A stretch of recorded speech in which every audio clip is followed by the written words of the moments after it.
I take it as a very natural thing that I do, raise children in Japan and in Israel. But when I thinking about it very detailed, then I said, wow, I did something that maybe it is very, very hard to do, but I did it. And Hiroko-san too, she's doing it now. I went back to Israel 15 years ago, as I said, maybe because it was very hard, very tough. But here I am. Hiroko-san. Okay, so me, hi, yeah, hi everyone. Nice to see you all. And I'm Hiroko, living in Israel, Tel Aviv for 20 years. And that wasn't so easy for me, and because of a totally different culture, even I didn't like the culture in Japan. So I left, and it's my decision to live in Israel. My husband wanted to live in Japan, but I refused at the time. Japan is too square for me, and I wanted to escape. So when I chose in here, and then wasn't so easy at all. It's not so easy. I mean, not at all. And then even now, I don't know. I think I cannot adjust, but I love this weather. Sometimes like the freedom more than Japan. And yeah, I started to like it after 20 years, you know. And then especially about children, I mean, I have only one child, and that's what I could do maximum. And then I'm the person I struggled to raise kids. Which way I have to follow, Japanese way or Israeli way? And then that was always my biggest concern. And then I'm quite multitask person, I think, but about raising kids, I was very clumsy, I would say. So I was always crying, and I stuck, and then even one child. So I cannot imagine how Ziba-san raised 4 kids. It's impossible for me. But also he is still teenager, and he is still growing, and so it means that I haven't complete my mission as a mother. But today I will try my best to share my experience with all of you.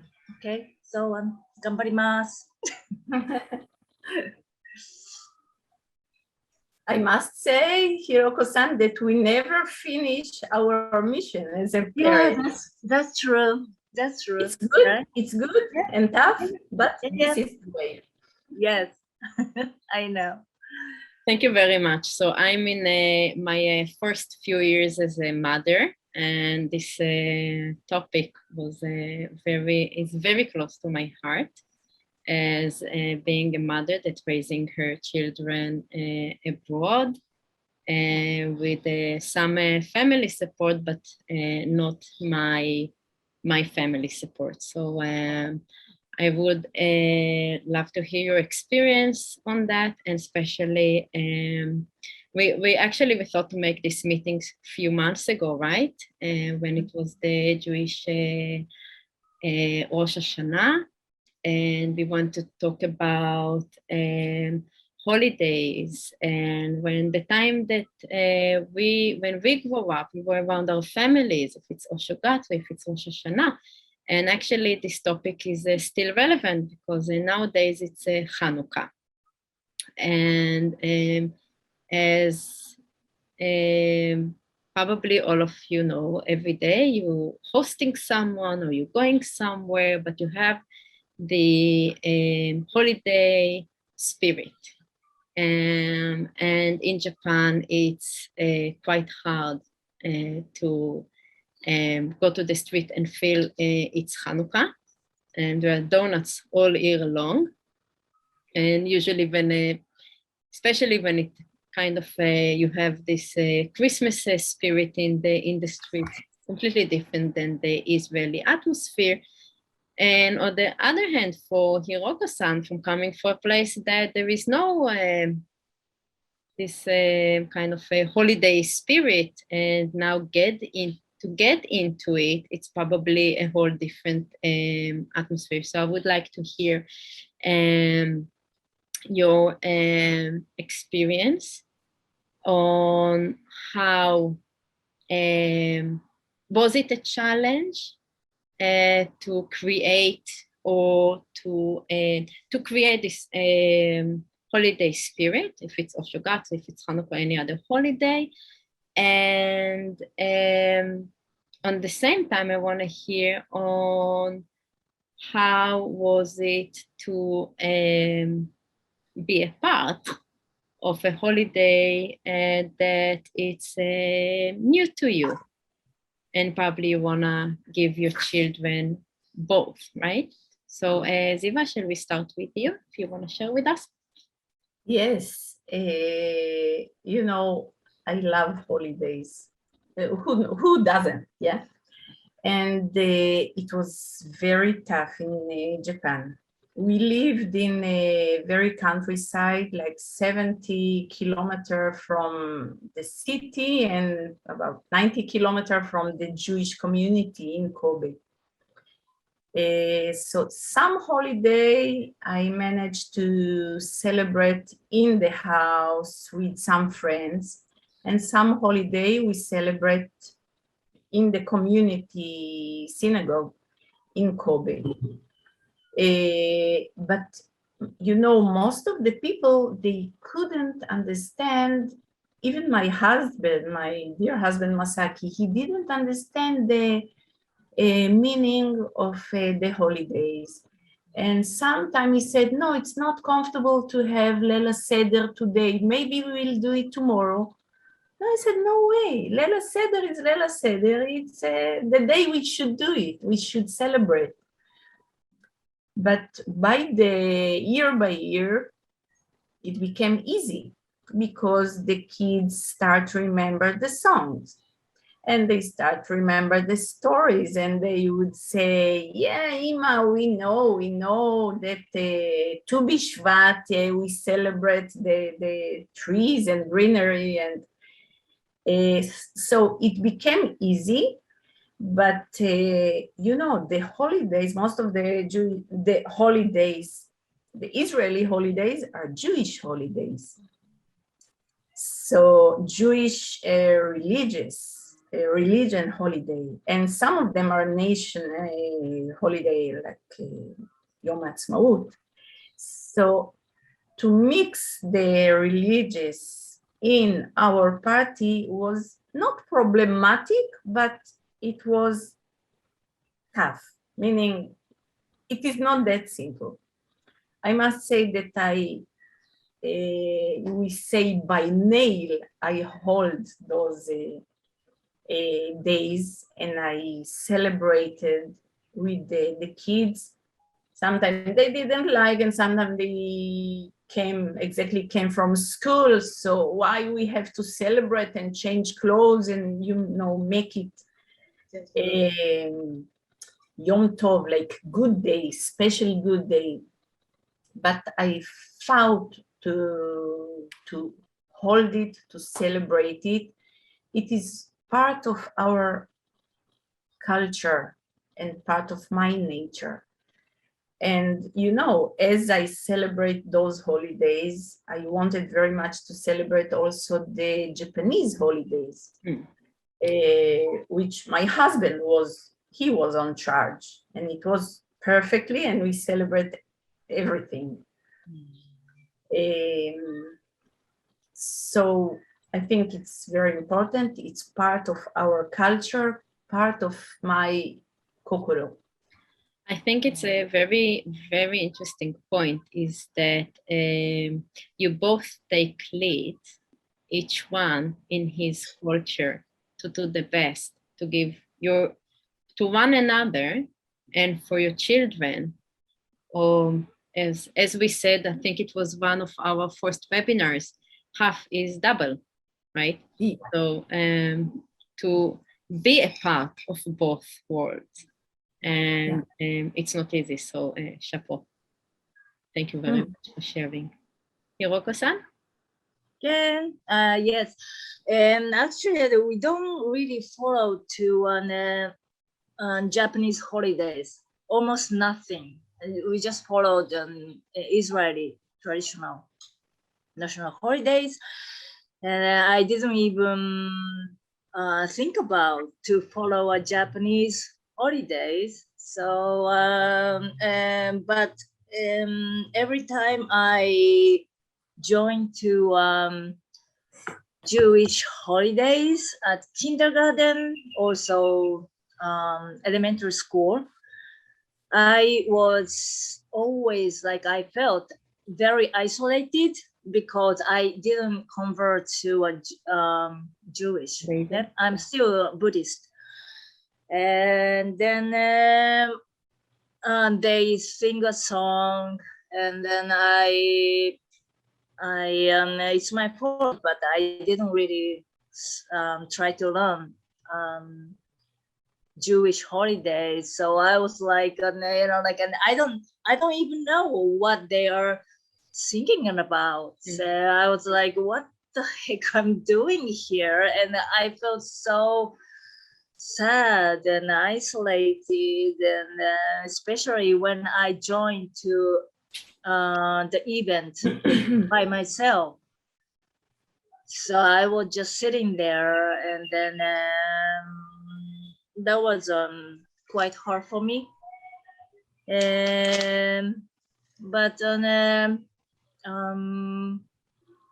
I tried. I tried to join even for my son, yes. And then I'm not Jewish, so my son is not Jewish, but okay, like as a tradition, I try to participate. But about Japanese national holidays, I didn't really think about I have to do or what, like Japanese, we don't really not care, but like not like Israeli people. No, we have to do or what, and even religious. We're not really serious. I said I'm Buddhist, but I don't pray every day, and I don't follow something, but basically, right? We are almost no religious. We don't have it. So, and I just try, but I just don't have any good memory about all the events. So that was quite hard. So you describe a language barrier with some a community strengths that you couldn't penetrate. Did you host any holidays in your house? For example, Hanukkah? Yeah, we yes, like we put candles. Yes, every day. Especially he's a Hanukkah boy, so we did it, and also all the Rosh Hashanah, everything, Pesach, and always in Israel, like mishpacha, like family is everything, right? Which is different from Japanese tradition. Always like family. I was like, okay, I understand, but so we followed. But about Rosh Hashanah, I still don't feel like it's a new year. Yes, for me, New Year is like January 1st. I'm living in here for 20 years, but I still don't feel it's a New Year's. And then to eat, but we eat apple and honey Pesach we do and Sedel. We are not really serious religious, but yeah, we following. And it reminds me when I met my partner, I asked him if he religion, and I learned about Japanese culture for many years before I came to Japan. So I was expecting to say, yes, I'm going to the jinja, and I'm going to Otera, I'm going to the shrine, and I'm going to the temple. But no, I'm not religious. He said, I'm not religious, but I have a God. And he popped some name from the Buddhist gods. And I always found it odd because coming from a different culture, if you can be religious or not religious, or orthodox or secular, if you believe in God or not, usually it comes together. But so that was the first cultural difference. And from family, yes, he swears since I'm in his life, he saw his family much more than he saw them since he left home in the age of 20 and before we met. So in 9 years, he saw them much more. And I guess this is our Israeli side coming along saying family, family, family in every opportunity we have. And thank you very much for sharing. So it brings me to another question that it's quite related, language. So we start with the cultural habits, right? And our effort to keep those cultural habits. And what about language? Ziva, how did you manage? Yeah, as we spoke about the holiday and religious. By the way, I'm not religious, but the holiday are part of our culture, and language too is part of our language as a food and many other things. And the language, I believe that we have to speak between us as a mother and my kids in the language that come naturally from my heart. Even though all around us speak other language. But while I'm speaking to my kids, it is words and a feeling and emotion and touching. Sometimes I can say the same meaning, but other words. So I spoke with my kids in Hebrew. But as till Lihi, my adult daughter, my first daughter, till she went to kindergarten, she spoke Hebrew, beautiful Hebrew, and she sang all the songs of Arik Einstein, for example. And she still has very rich language. But then she went to kindergarten, Buddhist kindergarten, by the way, and she brought new words, and she started speaking Japanese, very fluent Japanese and good Japanese. But I couldn't follow her. Yeah, my Hebrew is not as good as my Japanese, and I didn't try even. I continue speaking Hebrew, and by the year, some words that you cannot say them in Hebrew.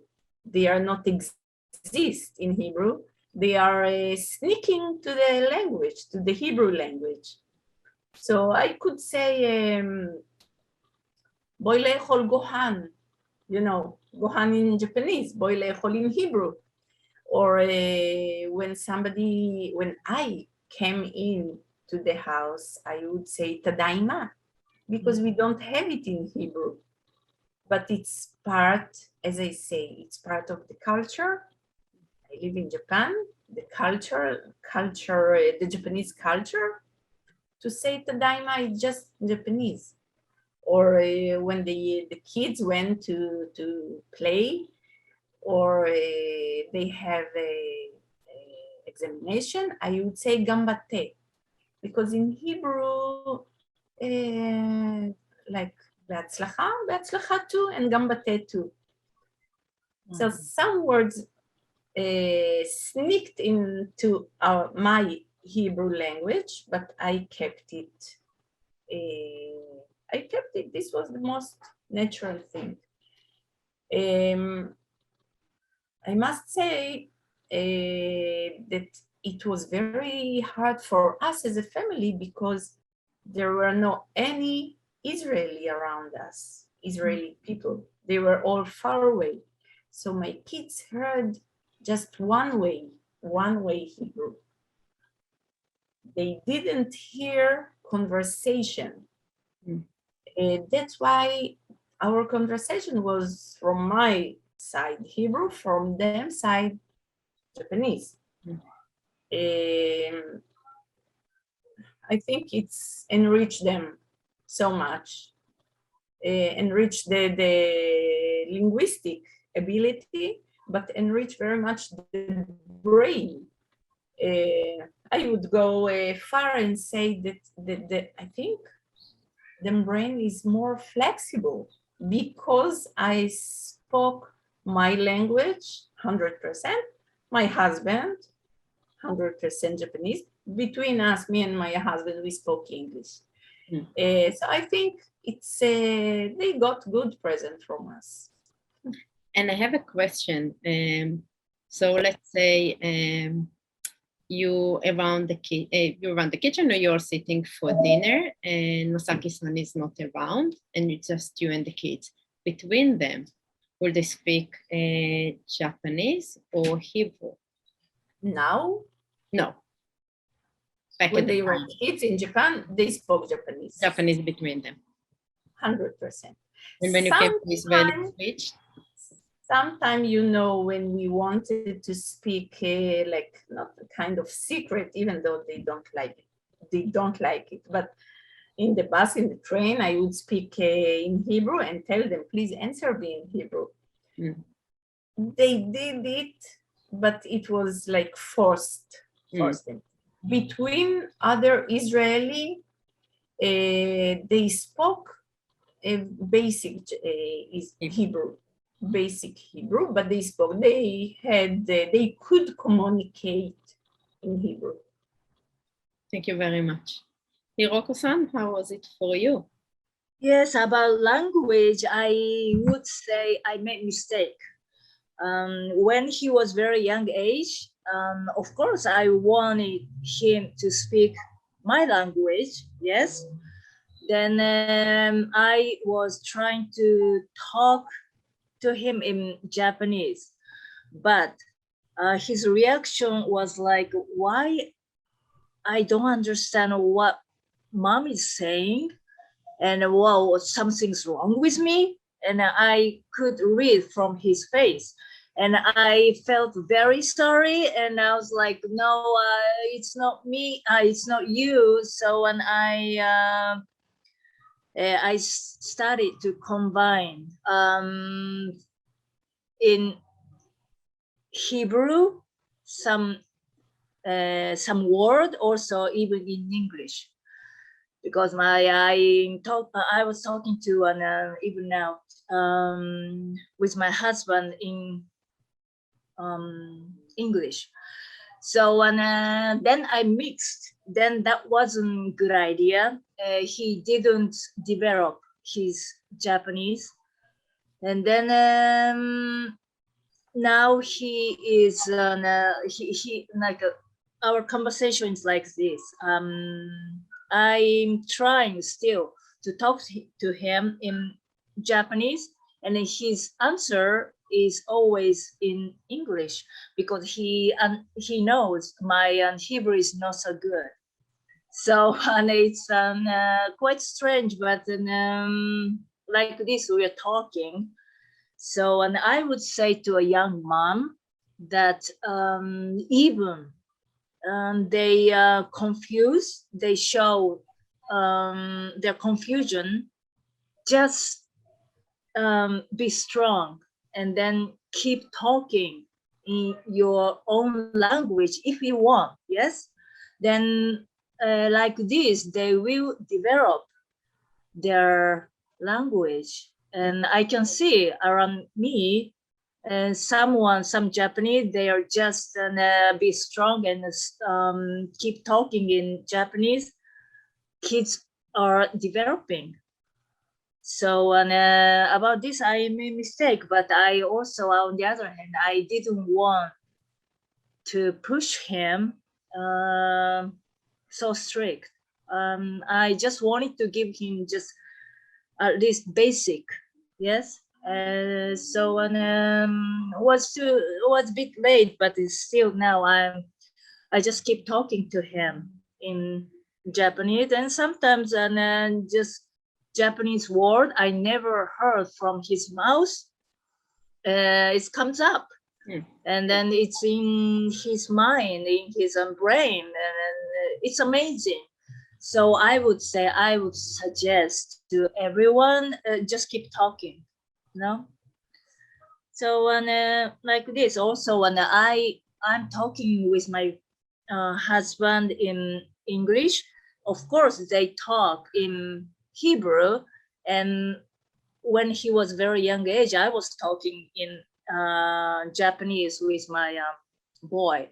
So we couldn't share some, like, everything together on time. There was always some time lag, you know, and then also even something about funny thing. From TV, I didn't understand why so unfunny, and then they're laughing, and then my husband explained to me what they're saying in English, and I laugh, and then like they laugh first, and I laugh bit later, and that was like that was quite hard. I wanted to share on time, not together. So that was hard, but yeah, I made a mistake, but it's okay. I'm still trying. So yeah, also it's the most important thing is motivation. My son didn't have a motivation. He was like, why I have to learn another language, you know? And then at school, they are start to learn English, like when they were elementary school, second year or something, right?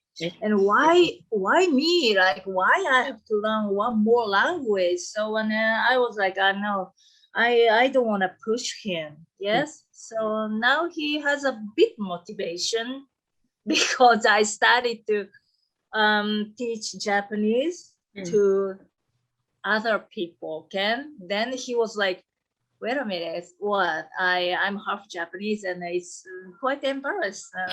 Probably I will learn. And then he started, I think, secretly, he started to learn by himself, and I'm so happy about it. No, so the motivation is very important. I suggest you to send him to our youth community. Maybe we'll find, more motivation. First of all, finding people around his age with the same status, the same identity, complexity, and maybe together they can motivate one each other to learn more Japanese.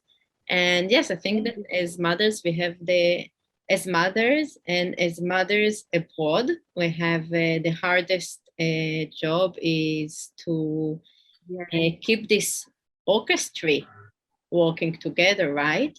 Try to minimize those time lags, and try to make the atmosphere in the house smooth without us being left behind and without our partner.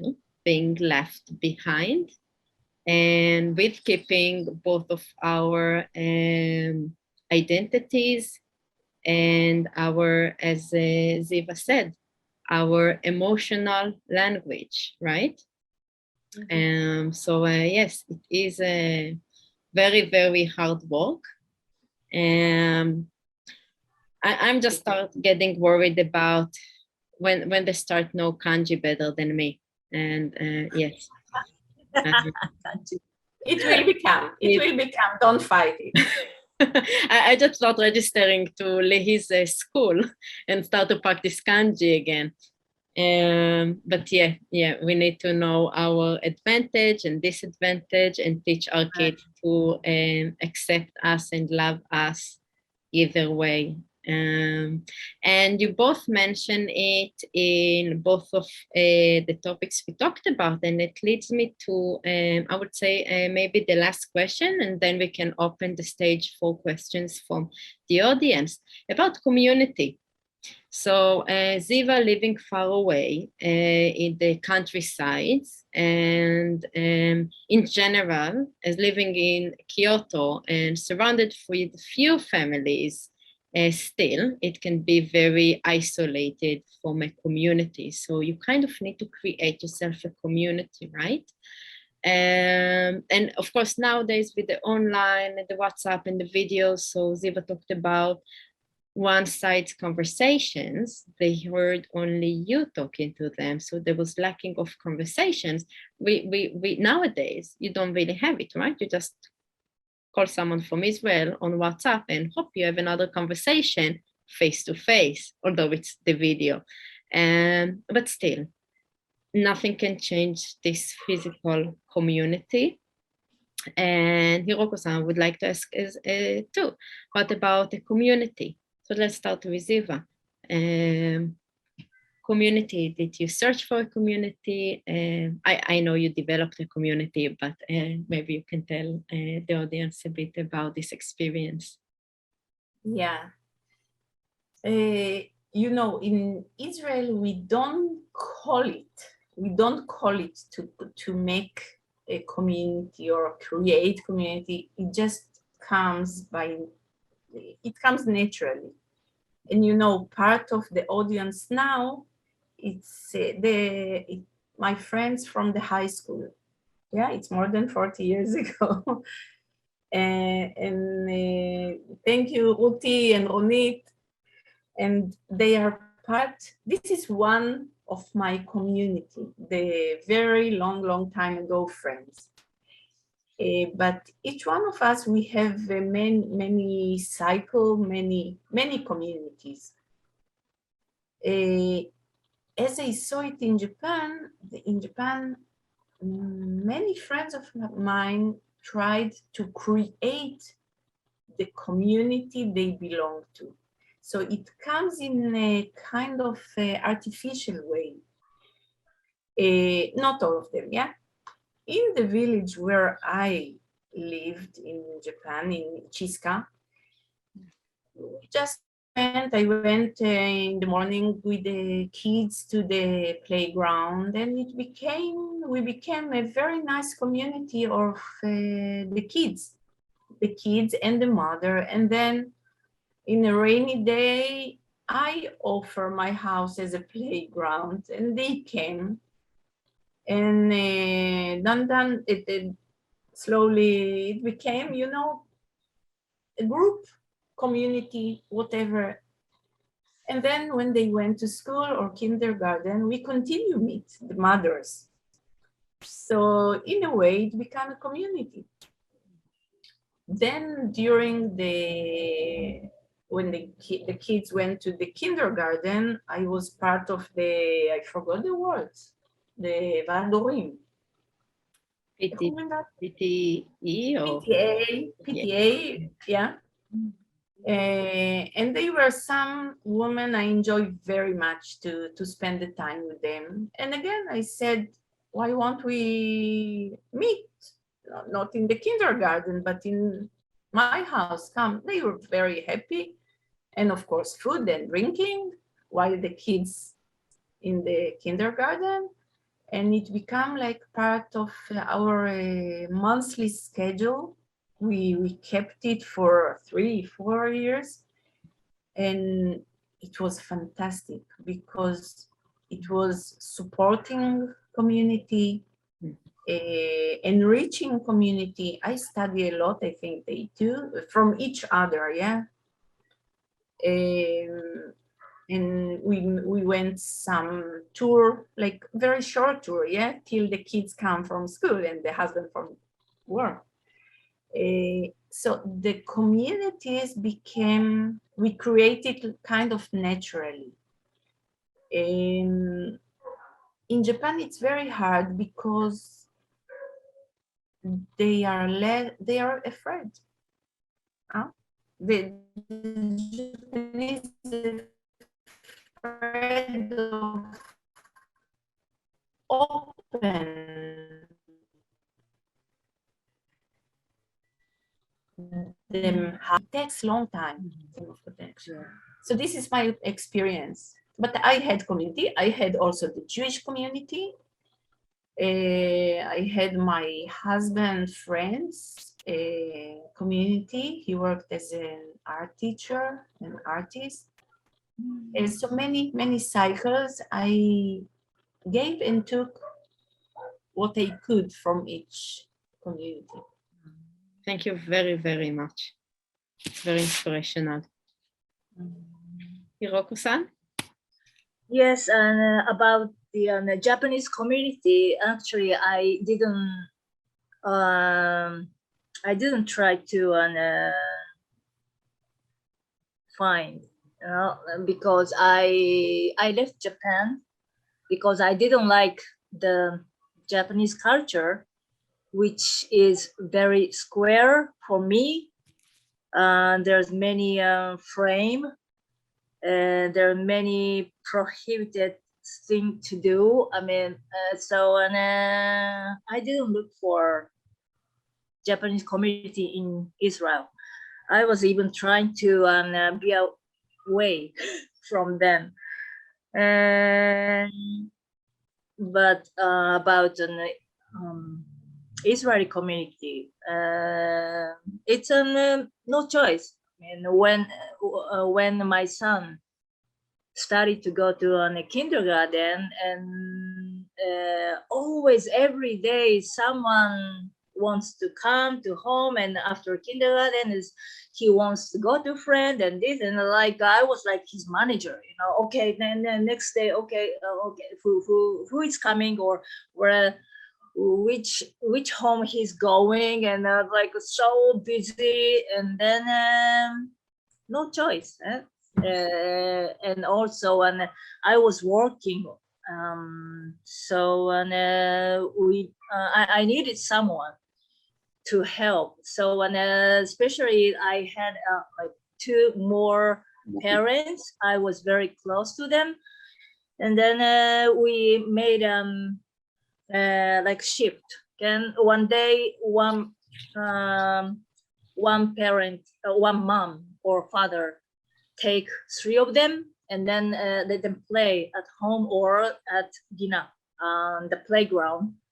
And then next day, one more person, another father or mother, and another day it's my turn, and then we are trying to make a shift, and then helping each other, and that was really work. And then like Israeli, they are like opposites, like Ziva-san said, they're very open. So it's very easy to ask to help, and then they ask sometimes, and then which is very good, not like Japanese way. And then they help me a lot also, and I try to help. That was very good. But Japanese community, I didn't really get close. Maybe we should offer our students in the crowd, if anyone need to do a seminar paper or even a master thesis on the difference between mothers' communities in Israel and Japan. I think it will be an excellent and very interesting research to make.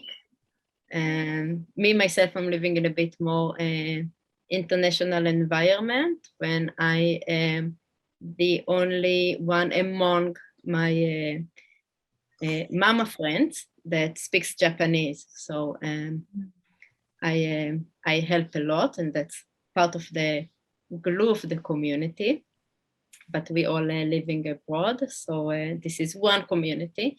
And as Ziva said, there is no one community, is a communities, right? We should have communities so we can get the full support. And I cannot even express how grateful I am for my new IJ community for overall support. And again, I encourage you all to join us and take some leads in some projects and keep on with the bridging between the cultures and with the tools we have. So I would like to thank you both for answering my questions. And now I will open the floor for Q&A, for questions and answers. And Ruti, is it okay if I will read your question? Or you want to ask it yourself? You're on mute. Hi. I think that from what you asked them, I got some answers for what I wanted to ask. I must say it's first time that I hear from Ziva for about her experience. I was always curious, but I didn't dare to ask how was all this process, which is very, very unique, I think. So I'm very glad to have an opportunity to hear. Even for me, it's a little bit, but it's something. Maybe it's a start to hear more. So thank you for the opportunity. Thank you. Thank you, Ruti. So when we meet, we spoke about so many other things. I didn't make it possible, maybe, or I left it. As I said, it's for me. It's of course this is my way of graduate my kids. So I didn't speak unless somebody asks. Then I start speaking and don't stop. So next time I promise. Shall we have in a few months another session, and we can ask more questions, and then Ruti, please come and join and hear more. So you can. I just wondered about the lack of the family, like mothers in Israel are very, very involved in raising the grandson. So you don't have family around you, so you didn't have. So I guess it's I don't know, it was hard, or maybe it was the absence also of the brothers, not cousins, uncles around the kids. So I wonder, because I can see in my granddaughters that they are connected to my other children, to their uncles. So I wonder, how is it lack of grandmother, lack of uncles around? Yeah, it's okay. I can answer, Hadass? Sure. As Hiroko-san said, the Israeli family is something very, very important, and the tie is very strong. Yes, it was very, very, I missed it very much. But I want to speak about something that maybe it's very surprising, but in a way, I was very happy to be by myself. Just in one point. In Israel, for example, after you give birth, everybody come and say you should this, and you have to give milk, and you don't have to give milk, and he should stop using this or that.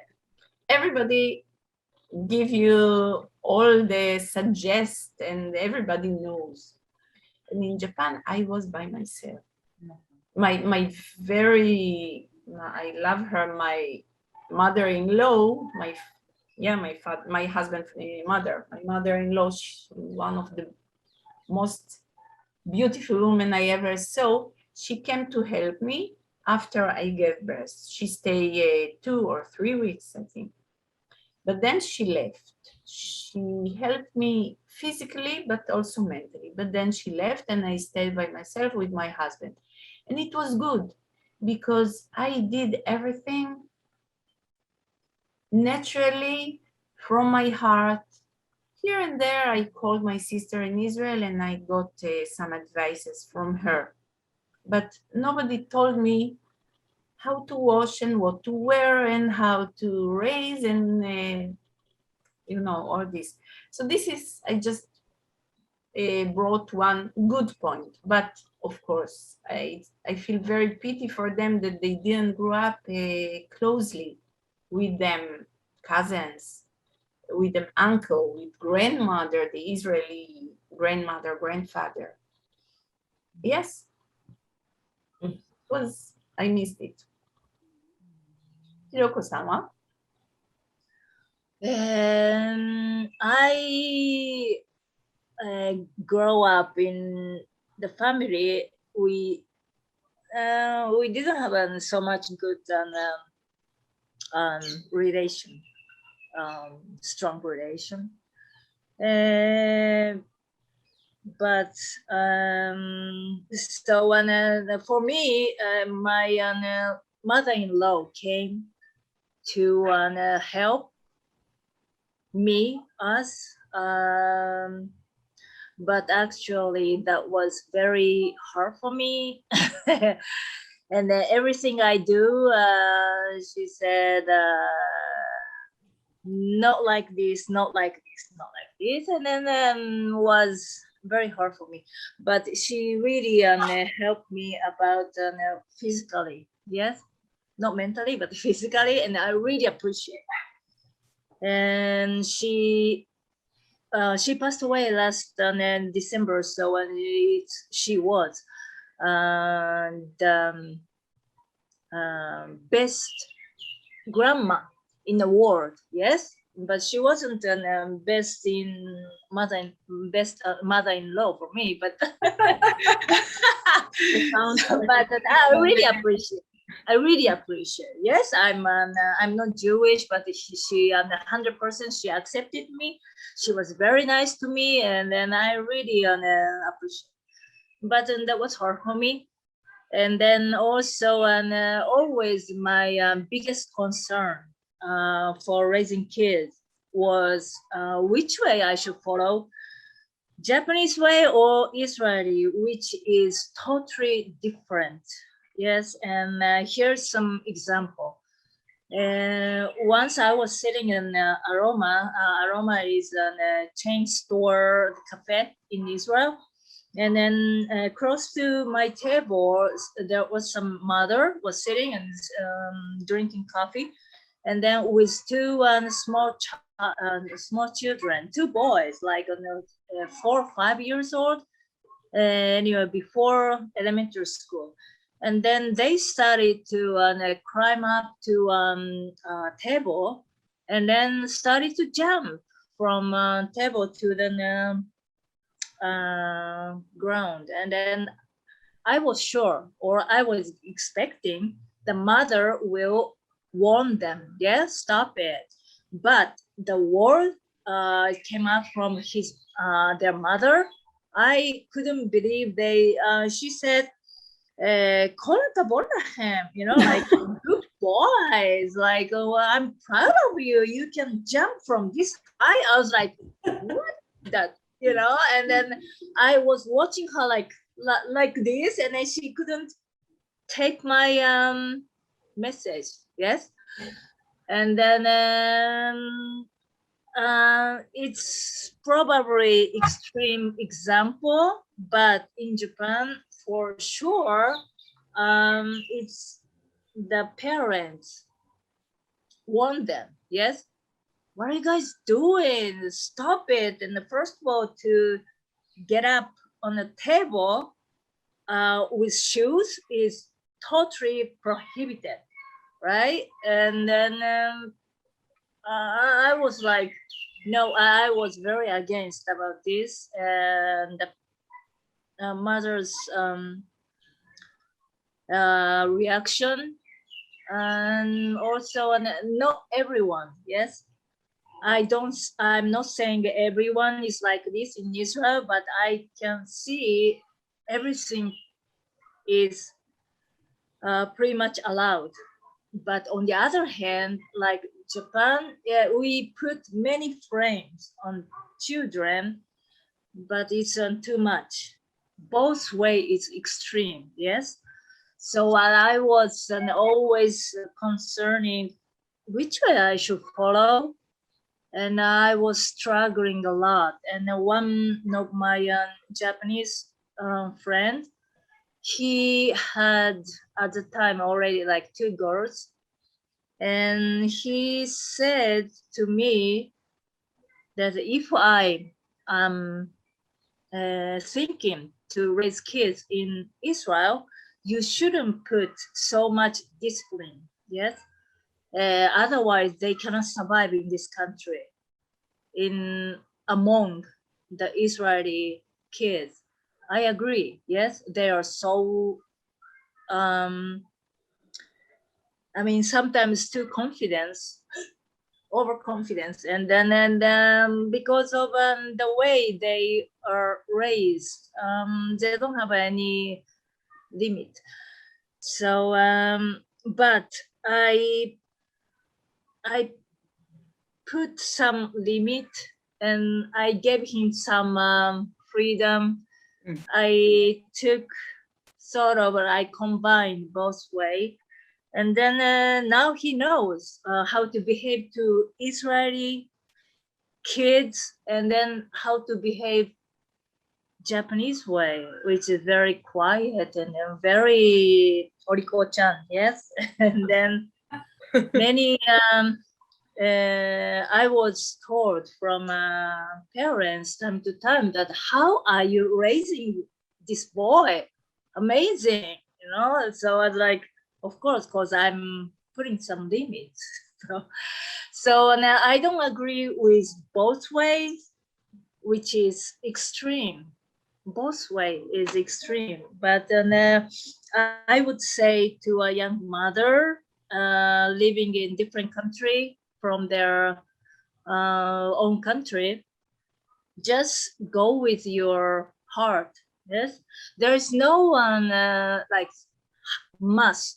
So go with your heart, and then don't be afraid. Also to be yourself. Yeah, if you wanna cry, cry in front of children. It's okay. Some says it's not good to cry in front of children, but it's okay. And then to be yourself, and then they will learn. Thank you, from us. Yeah, and then the important thing is we can cry, we can be weak, but important thing is to stand up from mistake or from upset emotion. It's okay to be yourself and go for it.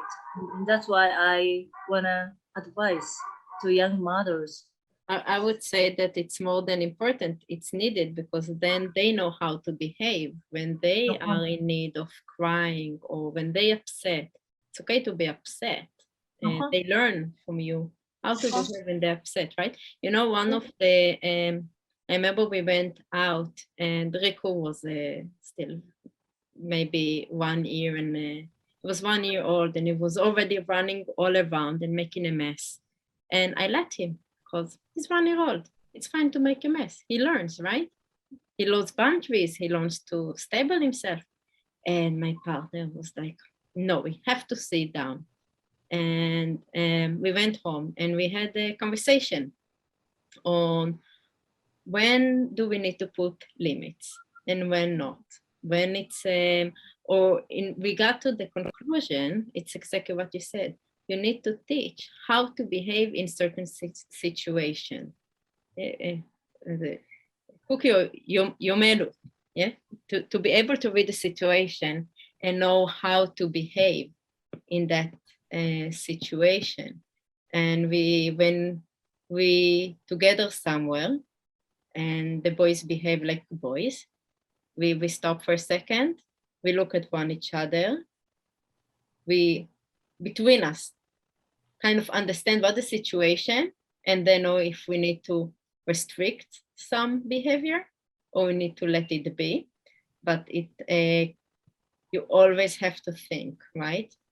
Where if you raising your children in your natural environment, maybe you don't have to put thought in it.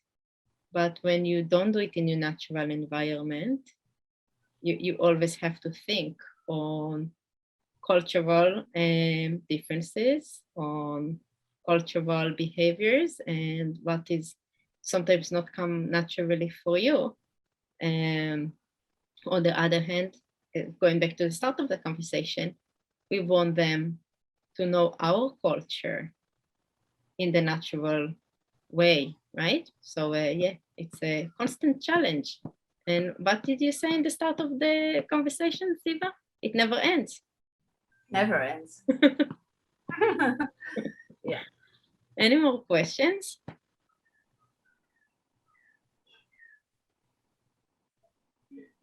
Shira? If someone wants to ask in English, in Japanese, we can translate for those participants from Japan. Or in Hebrew, and we can translate. Or in Hebrew.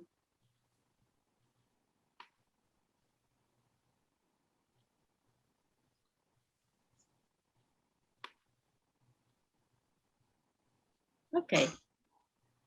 I want to say something. I study from my kids when they went to the Yochien. I studied the word Gamanste. Yeah, because before that I didn't know Gaman. So how would I say it in English, Gamanste? Hold yourself. Hold yourself. Hold yourself. No, it cannot translate. Titapek. So for no, it's okay saying it's sablanut. Sablanut, it's really not exactly same. Not exactly. We can use that. Sablanut. Yeah, but this is not exactly, isn't not it? exactly same. So this is what I want to say, at least to the parents who understand the Japanese gamanshite. Yeah, it takes time and it's tough, but it is possible. Yeah.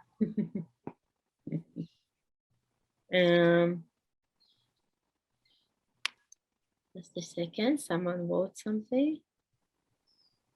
So Malka, I will share it online on loud. Would like to add that, just a second. She says, and it's right, even of course, cultural differences are bringing another level of challenges in parenting. But even in the same culture, we have different styles of parenting. I think in Israel, we can see it much more. I'm not sure how is it in Japan. I'm still, I'm only 2 years in the parenting title, so I'm not too sure, but what do you think, Ziva? Did you see different type of parenting? Well, of course, we're doing a huge generalization, but from your experience, could you see different types of parenting around you? Yeah, in Japan, definitely there are big differences. We, as I say, we lived and raised our kids in the countryside. So I think when you live near the nature, your mind, your soul is more open. Like you have the discipline, but the discipline is the common sense. Common sense brings the discipline. While in the city, and I saw it in my family, the cousin, in the city, it is very, the frames, as Hiroko-san said, the frames are, there are many frames, and you have to follow many rules. But within my friends, yeah, there were some families who lived 3 generations in the same house, 3 or 4 generations in the same house. So the kids were raised by grandma and by the uncle. The kids had many teachers or parents. And the situation is completely different from my family who are just mother, father, and kids. So yeah, there are many styles, especially now when the media enter my 24 hours and I get ideas from many, many places, not just what I grew on. Yeah, there are many. And I'm happy I had the chance to raise them in 2 main big culture and subculture, but 2 main. It was kind of, it was present. It was really the present we could give them. Yes, I can say that from the varieties of kindergarten's styles and approaches, there are a variety in parenting. There are so many types of approaches in different schools in Kyoto, and all of them are public. So they can, you can go to a public one if it's Montessori, or if it's more natural, if it's vegan, it's sustainable. There are many approaches too. So I guess it comes with parent approach as well. Any more questions? I have one question. If you had a second chance to raise your kids again, where would you raise? Silence. Don't want second chance. Enough one time. No answer, because this is one of the questions that luckily it's theoretically question. Yeah. Theoretical question. Luckily, yeah. Luckily, I cannot choose it and I cannot make it other way, because it is very tough. It is very complicated. So I said, the way I did it, okay, it's enough. I would not do it. And no, the way I did it, I'm happy. And I get the handcuff. I get the okay from my kids. They say again and again that they had very good childhood. I'm surprised, but this is what they say, so I don't argue. About this, I don't argue with them. Yeah, but Ziva, you enjoy both worlds. Half of them you raised mainly in Japan, and half of them you raised mainly in Israel. It's much more complicated. And now half of them in Israel and half of them abroad. And maybe next time we need to gather, if we can find them in the same time zone, we can have a panel with them. I prefer not. Hiroko-san? Yeah, I would say I want to try in Israel again. I mean, to raise kids in Japan, I think the hurdle is quite hard, quite high, because there is community between mothers, and then even look, even like like a Cohen debut, or I don't know, like the public the park is for everyone, right? And then if someone I've heard, if someone like a new mom joined with a kid, and like other mothers are trying to be rejected, or I don't know what's going on there. But so no, I cannot raise kids like that. Yeah, and then Japanese, and we can be very bad sometimes, and then but I really couldn't adjust myself on the culture in Israel, but they are warm. Yeah, the public park is public for everyone, right? So there's no person like no, you cannot come here or something, and they're not so mean. So I would say here also, and first of all, to even before I gave a birth, Japanese friend, they all said to raise kids, Israel is better for kids, yes, because it's much more freedom. I would say it's too freedom. There's no frame, but so and also in Japan, if some kids fail, if someone go out from well, they don't have any other chance, right, to try again. Like if someone is not good about studying, that's it. But here, if some child is not good at studying, there is different ways. It's not only one way. There is this way, that way. You can go, to fit yourself. But in Japan, it's different.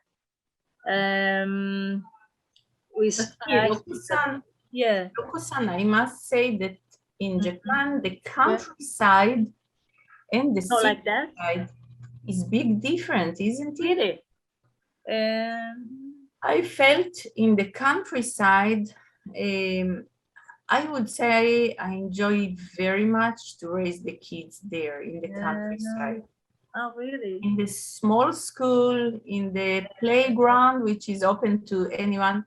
I remember the term of Cohen debut from the television. I saw it, and it's hard to explain now in 2 words, but I was shocked. Yes. But in the countryside, we went to the Cohen with the, not slippers, but geta. And nobody bought a new clothes for the Cohen. So I guess in Japan, the countryside, city side, big difference. Okay. Yeah, and Kyoto is something probably in the middle. In Kyoto. Something in the middle, yes. Yeah. So anyway, I want to try once again. If I have a chance, I'm not gonna have a chance again, but in Israel again. Well, Roko-san, if you're staying in Israel, then you still have few good years, but soon you will, or in the near future, who knows, you can be a grandmother, and then, you can do the Israeli grandmother. I will be, next my target is to be a very good grandma,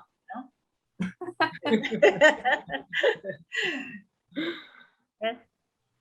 Okay, if we don't have any more questions. We don't have, and no, any Japanese mother would make a Zoom conference discussion while the kids sleeping. Oh, this one is easy. He's sleeping now. You had to see me giving an academic presentation with one throwing up on me, the other one is screaming in the background. Yeah, but no, any Japanese mother would do it. So this Yeah, is big different. Yes, we And will keep it to a different panel. Thank you very much, Hadass. And thank you very much to all our friends who came and hear it. Thank you very much. You both are an inspiration. And thank you very much for sharing your personal experiences. It's not take it as granted at all. And bringing amazing kids to this world and being part of our community. Thank you so much. Thank you, very Hiro-san. Bye-bye.